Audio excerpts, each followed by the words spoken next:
First pose we're going to get into today is bird.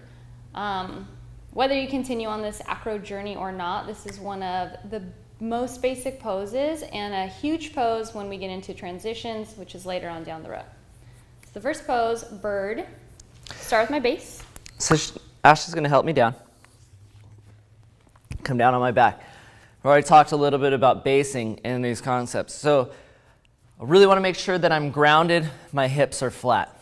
Now I'm going to point my toes at Ashley, right, so that my feet are up, and she's going to place my feet where it feels good to her.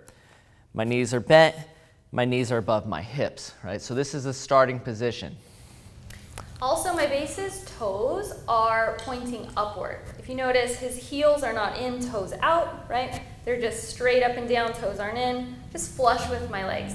I like the arches of his feet on my hip bones. This will be different depending on your body ratios. So I'm going to start looking up. I want to lead with my chest as if I have a little string pulling my heart up, right? Think Titanic, right? Heart up. Whether I hold hands, whether my hands are on his feet or my hands are back, always going to lead with my heart and gaze up.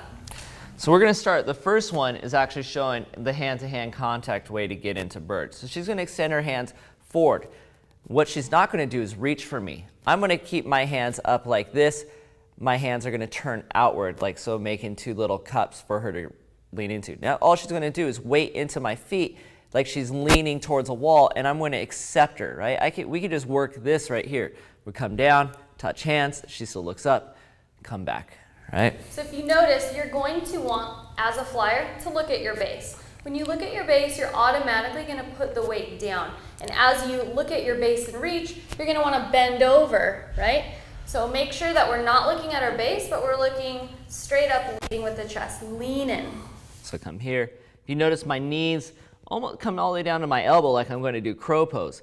But now that my feet are above my hips, press her back up. She's kept this nice, really stable body, just like when we're finding this position of the Eiffel Tower leaning into each other.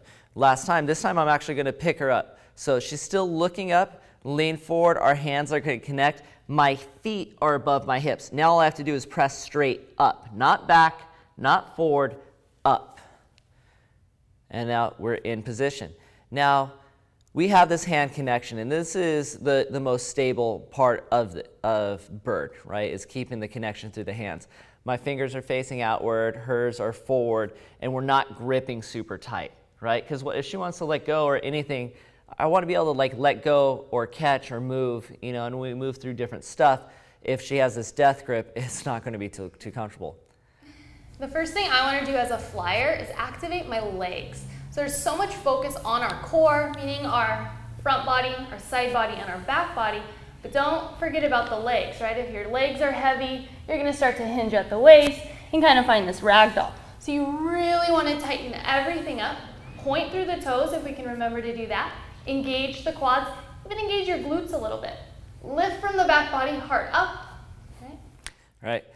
And now, if we want to come into this into bird where we're not holding hands, she's going to ask for a little bit more toes. Now, me pointing my toes helps her get her chest up. If I point too much, though, she's going to come down onto her feet. If I don't point enough, she's going to dive forward.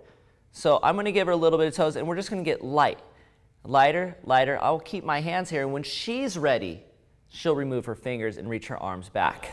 If you're fearful as a flyer, that's totally fine. Know that you have your base's hands waiting for you when you need. You also have his ankles. So now I'm going to keep my hands right here. All right, so this is the beginning step. My hands are always up here to spot.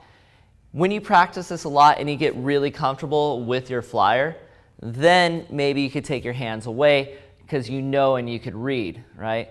But this is the beginning. I don't feel too comfortable, and I don't know what she's going to do, so I'm going to keep my hands here just for a safety net. All right? When we want to come out of it, the first way to come out of it is I'm going to ask for her hands. She'll bring me back her hands. I'm going to bend my knees into my chest, set her feet down, and then assist her up with my feet, right? So that she can come up. She'll give me a little bit of base love. So what I'm going to do is kind of lengthen his spine, leaning back, pulling on his ankles. Maybe bend the knees in. This can get as elaborate as you want, or not so much. That was weird base love, but I like any love I get from her.